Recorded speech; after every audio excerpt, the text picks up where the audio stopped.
That was the dramatic side of the project that I've just described. And I can't predict now the future of that. I will be coming back to close with towards at the end of my talk. But in between, I want to deal with another aspect that attracted my attention greatly in those years which I spent there. I could always feel that in so many aspects of the culture, of the social order, there was an inside and an outside. I've just given the example of the friends sitting in the maqil, talking, laughing, joking, discussing, doing things. And yet deep down, we knew and they knew that they were, in fact, on in the two antagonistic poles of their vision of society, of Yemen, of its future, of Islam's role in it, and of everything else that you can dream of, love and freedom and everything. That inside outside expressed itself, strangely enough, in the very veil of women. Because I was given the opportunity to see some women without veil, and some Yemeni women didn't have veil. We saw it in the Maqil. I didn't see it, but friends of mine, members of my family saw it.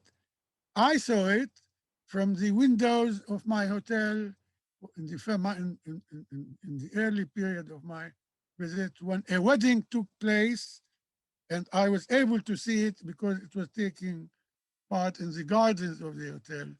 On the right hand side, I'd look through the window and I'd see the women all covered, absolutely covered, going in, and they come out of the other door, and I could see them not quite half naked, but showing so much of their bodies, displaying things as though there are no restrictions anywhere.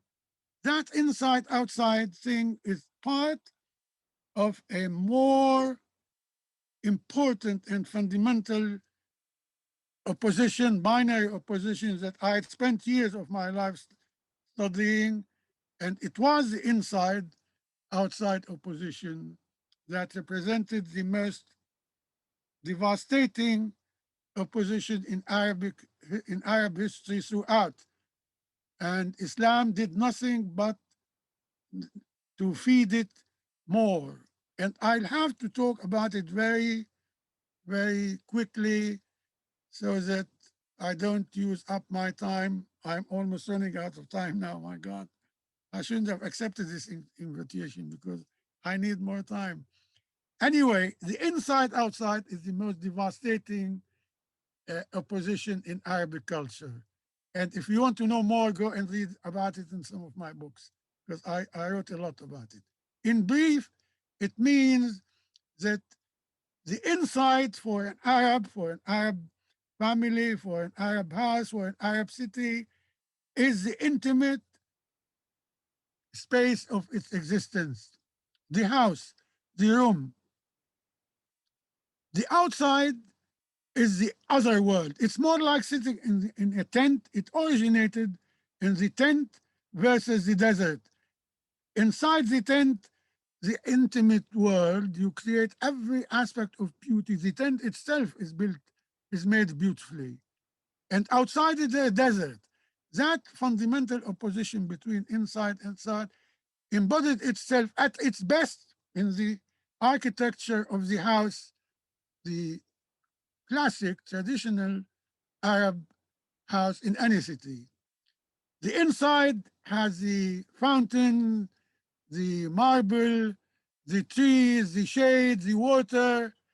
The outside is as off putting as the outside of an English house. It tells you that you're not wanted.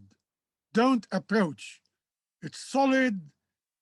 There's absolutely nothing attractive about it. Its windows are narrow. It says to the outside world, you are my enemy.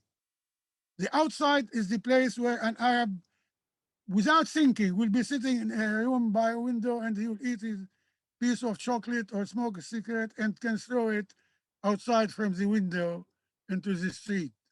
It doesn't matter because the street is the outside, but he will not drop even a cigarette butt in the room in which he lives or in the courtyard where he lives. In other words, the inside is the image of paradise, the outside is hell. That is why Arab life has suffered throughout its history from this opposition. In Yemen, I saw exactly the opposite. I was absolutely stunned by what I saw. And I said, this is frightening. Yemen is not an Arab country. It doesn't have, it doesn't deal with the inside outside opposition in the way other Islamic, other Muslim or Arab places deal with it. Look at Sana'a. And now I hope I can bring the pictures I want to bring to you without trouble because they taught me how to do them. Let's show. Look at Sana'a. Oh, this is a new one. Wait. I want to show you Sana'a and its majesty and and then discuss some aspect of the opposition I am talking about. Oh no, I want other photos, not that these. Why is it not giving me more than these? Something has gone wrong. No, wait, it's probably, here we are. Look at this magnificent, majestic view. Where in the world do you have an outside of a city displaying itself to you with so much artistic creativity other than in this place? Where? I've lived in so many parts in what is called the most civilized, advanced part in the world. I taught at the best places in America, in Britain, and gave talks and all over the world. I've never seen an outside which is so generous, so inviting, so beautiful, where the human hand has taken as much trouble creating beauty as the trouble it took to create the beauty in that mountain where it cut out of the mountain that narrow strip of agricultural land. It's that creative Yemen which says to you, you're welcome. This is called Bab Yemen, isn't it, uh, Hamdan? I think it Yeah, is. yeah, yeah. Now It's look at it. Don't you want to go inside and look how all these people are sitting? They're just sitting down. They're probably looking, just still taking this majesty as a normal, their normal daily life. When others come, they're immediately stunned, including my family when they visit me, the hundreds of friends that Abdulaziz Maqaleh invited to conference and things would be absolutely stunned. It creates a sense of unity. Everything is unified, harmonized with everything else. Or is it? That's what I want to show you. And then I'll show you some variety. But because I'm pressed for time, I'll have to make the next move, which will tell us something different. The initial stage of my almost adoration of this, of the sense that Yemen was different. And then I began to remember Yemen was different. Yemen is where civilization in the area started. Yemen is where Ma'rib is, where Hamdan and the other fantastic places. Yemen is where Balqis came from. including Balqis Hadrani, my very dear friend. I hope she is there to hear that. One of the most beautiful women you can see. But Balqis of the Old Testament, the one who charmed Solomon,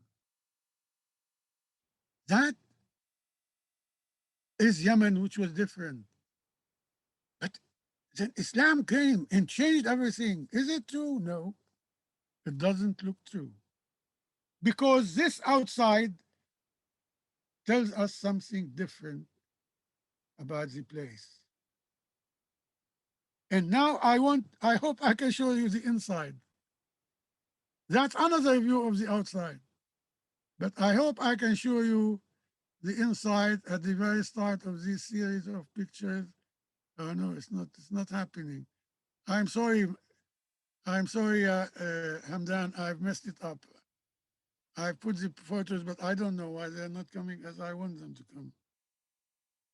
I can share it if you want. No, wait, just a minute.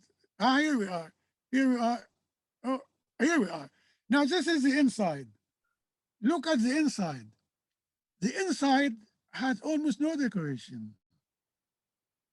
And where it has decoration, it's nothing to compare with the outside. This is the maqil.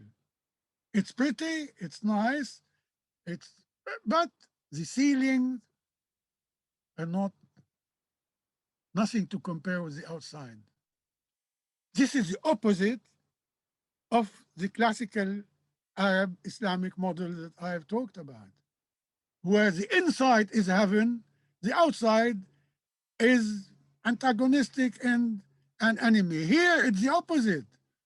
It's not the inside which matters. In Yemen, it's the outside which matters. It's the way it relates to the outside world. And in that, the maqil plays the mediation role. The maqil, I don't know whether you know what the maqil is, but you must know or go and find out because I don't have time to explain it.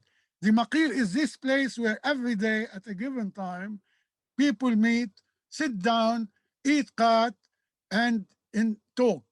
They do nothing else. 3, 4 hours and they go home eating qat. The maqil is built in a fashion where it's almost the borderline between the inside and the outside. It's on the side of the house so that people can walk into it without going into the house. Do you know why? Because the maqil is open to everybody. Anybody who is walking on the street can walk into a maqil of a house and sit down, and he will be treated in the same way. The host, the owner of the house, will be sitting close to the door. He wouldn't sit in the Sadr al-Makan, so to speak, in the central place. He will sit by the door to welcome people, and that's it. People will carry their cart with them. They will sit down eating their cart. And the maqil is a borderline between the inside and the outside. The inside are the women and the family, and nobody is allowed to walk in there. The outside is the world. The maqil, in the maqil, all classes and ethnic groups, religious groups, people of all sorts of classifications and stratification are equal. They discuss, they talk, the richer and the poorer have equal status. Nobody stands for anybody else to give them their seat, and so forth and so on. And that is the complex world that needs interpretation. And I couldn't resist the feeling that there must be something missing. And that something missing forced me to go back to study this. And I want you now to look with me at some details because I'm just going to tell you something that goes against everything I've said so far. I would like you to look at this. Look where, can you see where the cursor is? On the left-hand side of this building. Now, this building, when you look at it, it gives you the impression that it follows the two fundamental principles of art and architecture. which I call symmetry and repetition. I will show you in a minute the building of the Radcliffe Camera Library in Oxford to show you what this means. So these two principles means that things from, from the ancient times of the Egyptians to the Greeks to Europe, symmetry is the fundamental principle of structuring things, not only in building, in other things. I don't have time to talk about them in poetry and writing. But in Yemen, you go and think, yeah, it is symmetrical. Look, there are four windows here on the right, and there are two on the right-hand side and two on the left-hand side with a star in between. So that's symmetrical. On the left here, there are two windows on the top and two windows in the middle and two, and you say, yes, that's symmetrical. And then you look closer. Now look closer with me and see what's happening here. There is no symmetry that's absolute. Everywhere you look in Yemen, you find that the symmetry is broken. Look at the bottom floor. You will find on the right-hand side a doorway type thing. On the left, it's half. And if you compare the two together, you will see that they're very different from each other. Go up to the next floor, and you think that you're seeing two identical windows and two arches over them which are identical. But look closely and you will see that the flowers in the windows are not the same. The right-hand side flower and the left-hand side flower are different. And look at the top, you think they are symmetrical with the middle, but they're not, because the two arches here are split open with that symbol about which I have no knowledge. I don't know what it is, but it doesn't exist here. It doesn't exist here. And you look to the right of that and you find something symmetrical, 1, 2, and then you find that the decoration under them and over them are not symmetrical. Look at them, how different they are. The windows underneath are not symmetrical. And you study this in the next one on the right, you get to the same conclusion.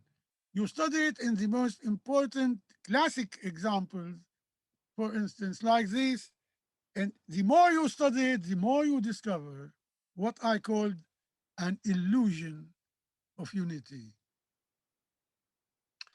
So there is a sense of unity, but there is a breaking down of this unity. There is symmetry, but there is continuous breaking down of this symmetry. In the most regularly structured things, like this one, this is a classic example that's built on a rock. And even here, the immediate impression you have when you look at it is one of a unified structure and one based on symmetry and repetition.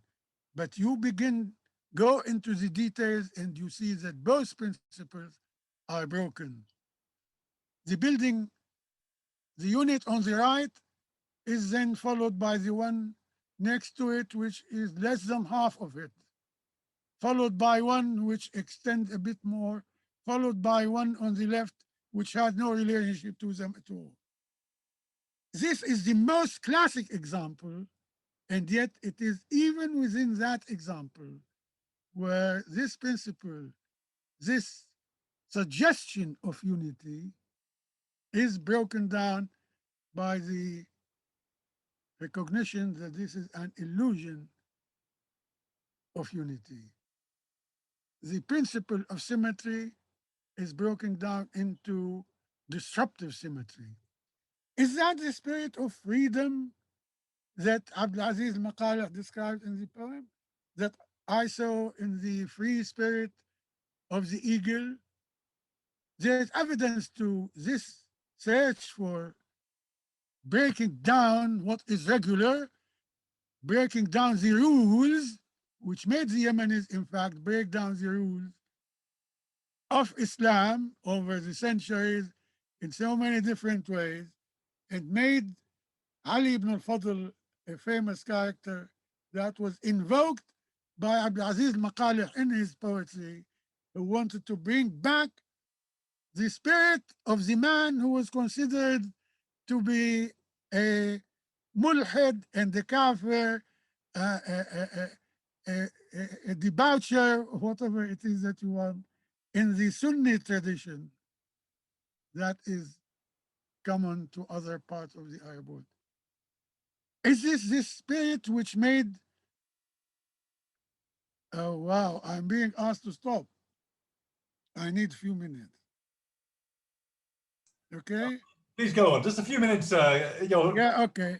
Fascinating. Is this the spirit which made it possible for some critics to say that the first appearance of what we now call free verse in the Arab world was, in fact, in the work of a Yemeni writer called Ali Ahmed Baksir, whereas others claim to have been the first to free Arabic poetry of the classical models that dominated it.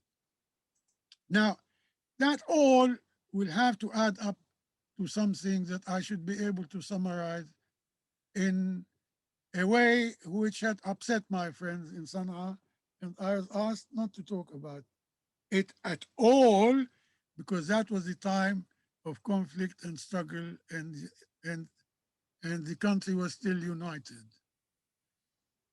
I see in this one of two possibilities. Either a spirit of freedom and one which accepts multiplicity within unity, or exactly the opposite. A spirit that gives you the impression of unity, but in fact, it's an illusion of unity. And that's why my friends asked me not to utter these words in Sana'a. It was too dangerous to do it, and I didn't, I promise. And I didn't publish anything about it, although I was asked to, and this is the first time I say it in public.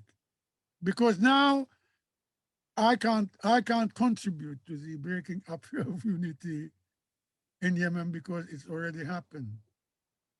And what happened put Yemen exactly on the same trajectory which the rest of the Arab world went through between 1973 and now, and which I described, or predicted rather, in my writings and talk, even when I was in Yemen, and my published work in English and Arabic, where I argued that the Arab world is moving towards fragmentation. And everything that happened since, unfortunately, has, and I'm not proud to say that, but has proved me right.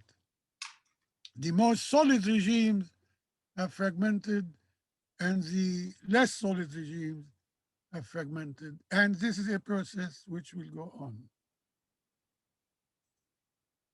And I've never been stopped by anybody when I'm lecturing, but I will accept this this time because this society has its own commitment. Thank you very much. No, well, thank you, Kamal. Really, it's very difficult to interrupt your flow of thought, and such a lot coming out there. My goodness, I think we've all learned a lot, and I think for many of us who, for the moment at least, cannot return to Yemen, your reminder of the beauty and the mysterious, the majestic, the jinns, all that just brought back, and the architecture. I'd never seen what you were talking about the broken symmetry, but I think it all brought so much back to us, overlaid by the troubles and the fragmentation, which you've also alluded to.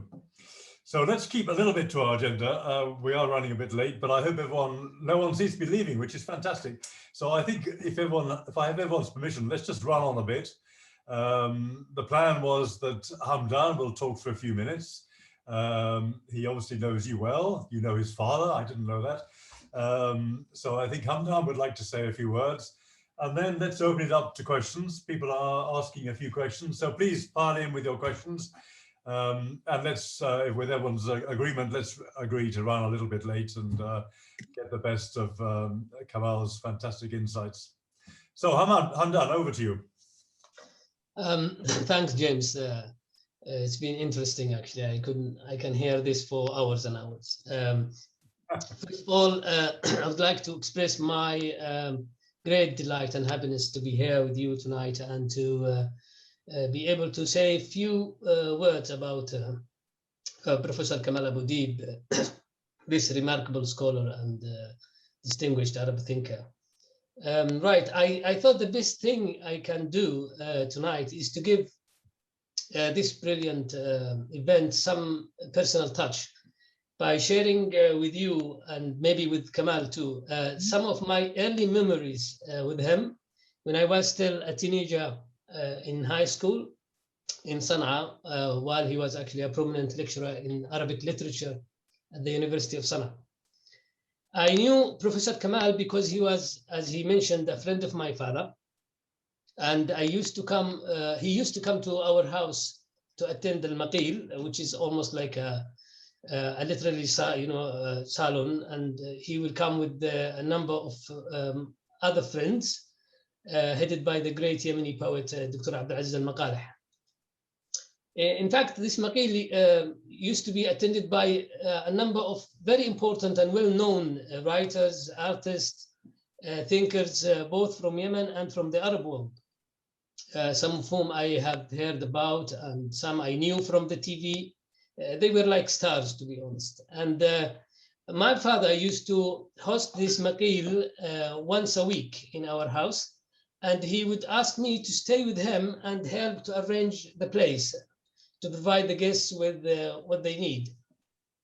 And I must admit that for a teenager, this wasn't the best thing to do, really. But it was kind of a duty that I had to do anyway. Now, the first thing I remember about Kamal was the fact that he used to call me Uncle Hamdan.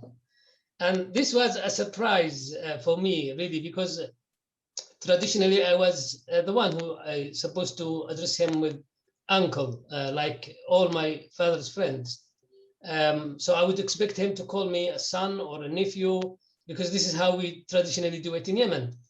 Now, my amazement didn't stay for long, because I also noticed that another person was also calling me uncle. And this was the great Syrian poet, Sulaiman al-Isa.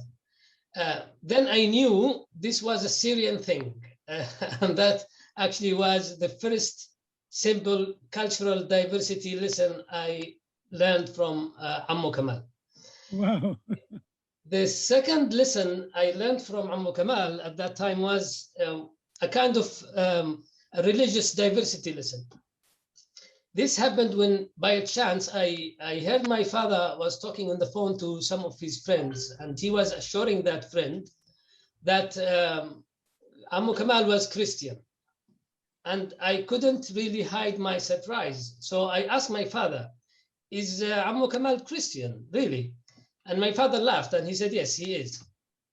Well, trying to explain to my father the reason for my surprise, I reminded him that it was only yesterday in Al-Maqil, in our house, that he was talking for a long time actually about the Quran. He was arguing about the interpretations of some Quranic verses, referring to some hadiths and to the biography of the Prophet Muhammad, to the extent where I thought he was actually a professor of Islamic studies at the university, not of course a professor of Arabic literature, let alone a Christian. Dr. Kamal Abu-Deeb was the first Arab Christian I have ever met in my life.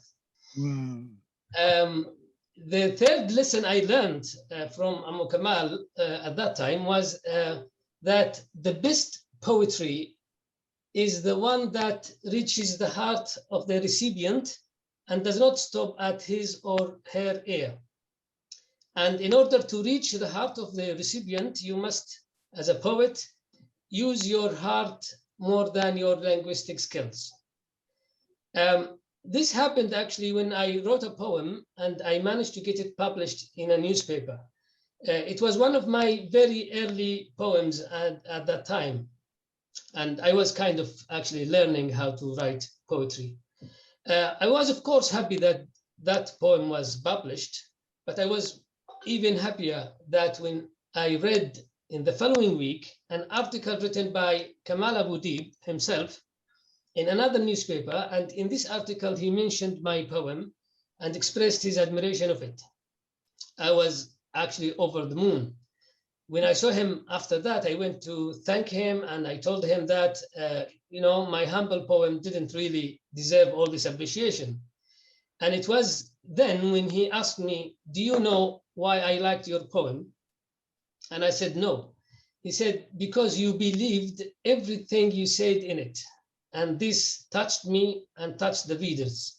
And this is what is more important in poetry and any other creative writings. Well, there are too many lessons that I have been learning from Kamal Abu-Deeb all over the years, and I can carry on speaking about them for a long time. But I know that you came here tonight to listen to him, not to me.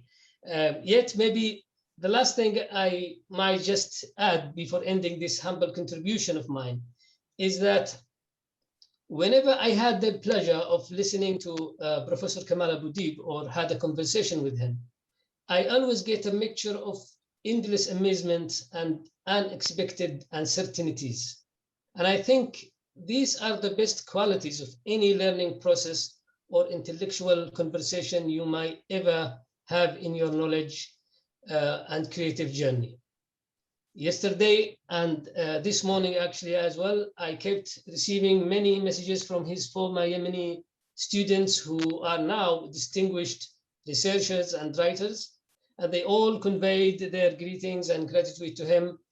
Thank you, Ammo Kamal, for coming tonight and for all what you did and still are doing. Wishing you all the success always. Thank you. Oh, wow. Thank you, my dear. That's wonderful of you. That absolutely touches my heart. As I said to you when you were a kid, you've touched my heart again. Thank you very much. That's absolutely wonderful.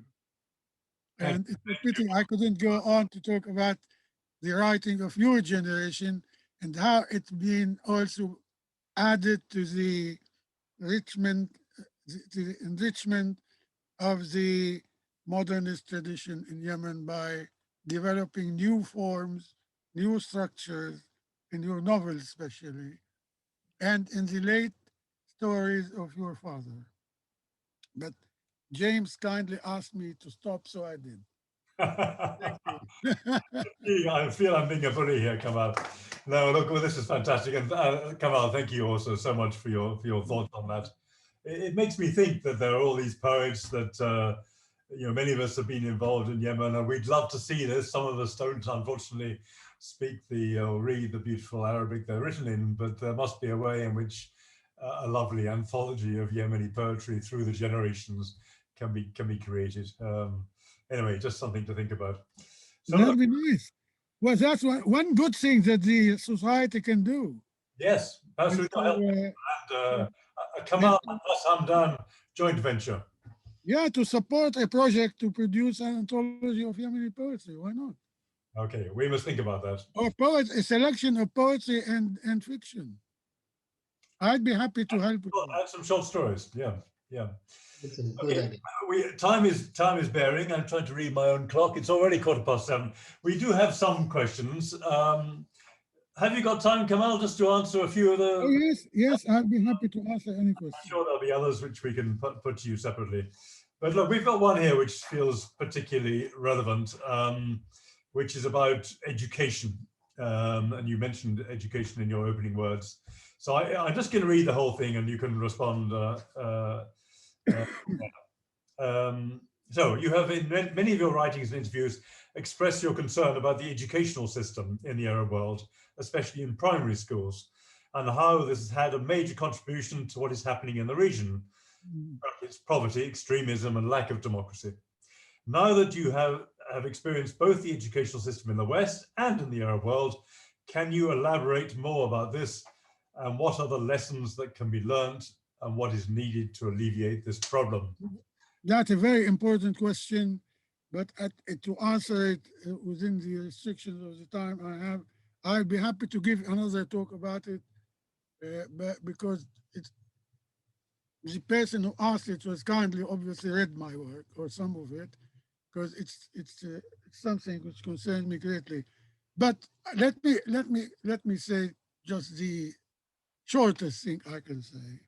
The major difference between the two systems, the British system, say, and the way children are taught in the Arab world, the major difference is that our systems of education are based on talqeen, are based on giving an input to the student who only has one function, to deal with this input, to memorize it, and then when asked to reproduce it almost intact. And if you break away from it, if you don't follow the instructions you were given, then you are making mistakes. The British system forces you to think. You're not given something to learn and memorize and then to repeat, to reproduce. You're given a topic to explore. That's one major difference. And it goes back, in fact, to the way the Quran was memorized throughout the centuries without any understanding at all by children. And the evidence is still there. People are still taught that way. The other difference is that the lack of freedom and the subjugation of the individual to the authority of the teacher, whether the teacher is the elder brother, the older brother, or the father, or the teacher from outside the house, or the ruler. Anybody on authority in Arab society until now trying to take even a questioning attitude vis-a-vis authority will end in punishment, which varies from punishment, physical punishment, at home to killing by the state. These are two important points and points of difference. The third one is material, is that the Western educational processes are supported and enriched financially and in terms of physical facilities and things. In the Arab world, we don't have that. In the Arab world, even in the richest Arab countries, you still don't have a system. I wrote once a project on how to produce research in the Arab world, and even named names and who can contribute and who couldn't, countries and individuals. Nobody took any notice. So the differences are many, many, many, but these three are extremely important that I've been able to talk about. Okay, thank you so much. Time is going on. I think I'm going to just finish with one question, which is going to combine two questions from Nadim Al-Hassani. I suspect you know Nadim. I'm just going to, Nadim, if it's okay with you, I'm just going to summarize a little bit what you're saying and some of this. So reading from these questions, you refer to the great human spirit of the Yemen people who built impossible houses on top of mountains. In this case, I have only two questions. Do you take these poems and architectural masterpieces to be more than simply physical responses to an extremely harsh environment? Equally, do you also believe the poems on love and freedom to be tacit expressions of a greater love for a transcendental God? And do you accept these poetic architectural expressions as cogent synthetic symbols, which combine but ultimately transcend the symbolism of the eagles, the harsh conditions of an equally harsh environment? I'm just going to combine that with, you can see the kind of theme and where Nadim is coming from, but a more general question he has about how you classify both poetry and architecture in the Arabic context. As you may be aware, some people use the word fanun, while others use sanaa, works produced by hand. Out of interest, how would you classify poems in architecture using these Arabic terms? Well, there's about 3 questions there, or 4 maybe. Yeah. Why don't you speak on that general area, the harsh environment, fanun versus sanaa? Well, thank you very much, Nadeem. I really appreciate the question. I wish you would send them by email to me, and I'll try to find time to say something about them. But in brief, I'm fully aware of the important point that you're making, that the harsh environment is part of a response, not only in Yemen, but everywhere we go. And I've contemplated this a great deal. But I've come to the conclusion that no, it doesn't actually explain everything. I'll give you 2 examples. You do go to places where you find that an individual has actually constructed a house on a rock near which and around which there's nothing. It's not a village. And you say, how and why did this chap build? I think the major example I saw of that was on the way to Sada, but I don't think it was in Sada itself. You say, why on earth did this person choose to build this house there? If he had gone down, he could have gone down far lower to the slope of the mountain and built a very beautiful house, very easy to get to and very easy to get out of. And the structures that I'm talking about, the villages that you see built on the top of the rocks, are in fact surrounded by slopes or flat land. And that was amazing, because usually people leave the slopes in flat land for agriculture to grow things, but they build also in places which are accessible. In Yemen, almost the opposite happened. They built at the very top of these eagle nest, as I said, leaving the slopes and the flat land to grow things, which is insecure, because if somebody attacks the village, they can besiege the village and force the people to surrender because they control their food. So I decided, no, there's something beyond the harsh environment. And not all parts of Yemen have this harsh environment. For instance, in Shibam, I was going to show you Shibam and another town, Mukalla. And Shibam, for instance, you find this incredible skyscraper-like building, and you can't explain why people decided to build upwards, building next to another building in a very, very small space when they had so much space. And the space is right by the side of the wadi, which gets so much water when the flood comes. So Yemen can't be explained simply in terms of the harsh environment, I'm afraid. It is a factor in some situation. I was told, but I didn't go there. I think in Mahwit, Zaid, God bless his soul, wanted to take me there. Zaid, Hamdan's father, because he told me that in Mahwit, you have people living in the valley, and in order to get to the valley, they have to hang down from ropes. I think Hamdan can testify to this. They have to hang ropes to the rock on top and then climb down on the ropes. Now, what makes anybody in the world build a place in the valley when they could have built in a place where they didn't have to? They don't have roads.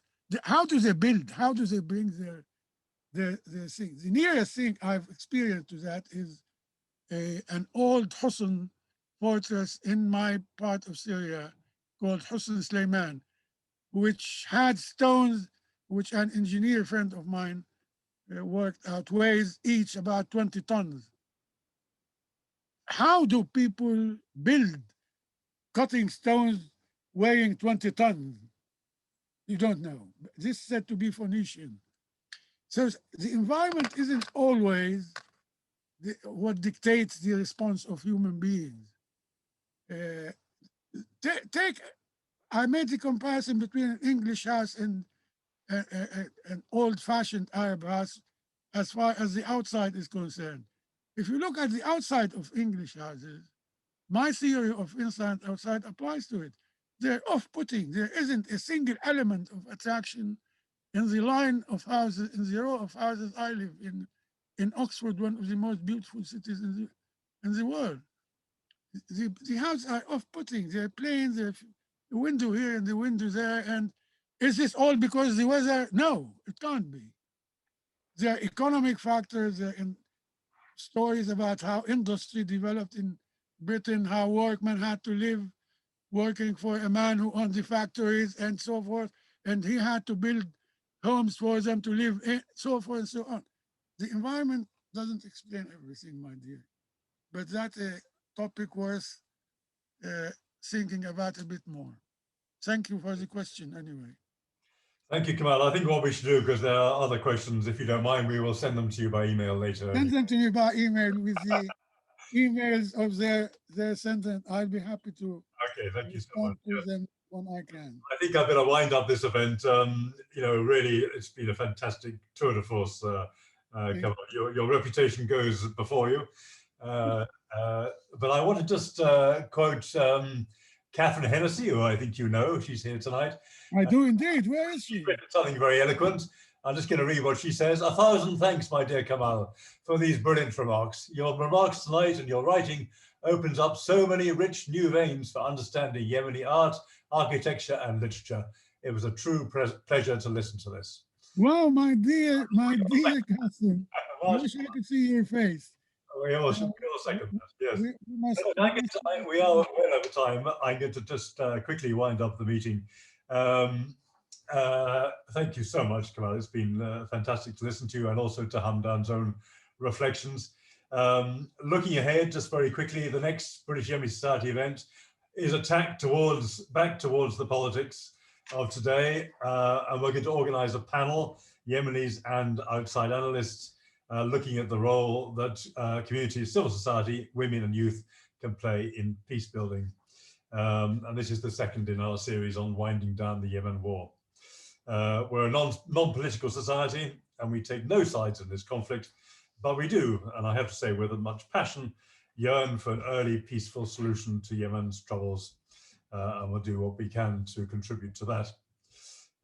Final thing, we do rely on our membership to operate and put on events like this, and we're keen to expand our reach with the events we hold, as well as offering a revamped journal, a scholarship program, and much else.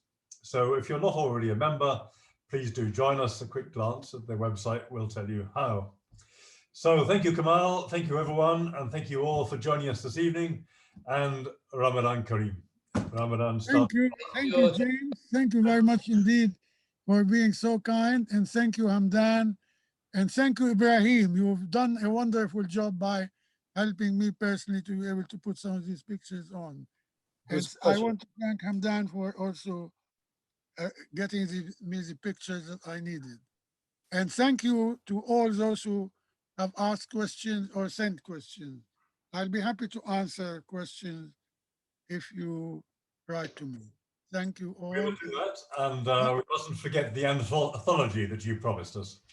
Well, I asked. I thought you could do one. With Hamdan. I'll be happy to help. I will follow this. I will follow this. Yeah.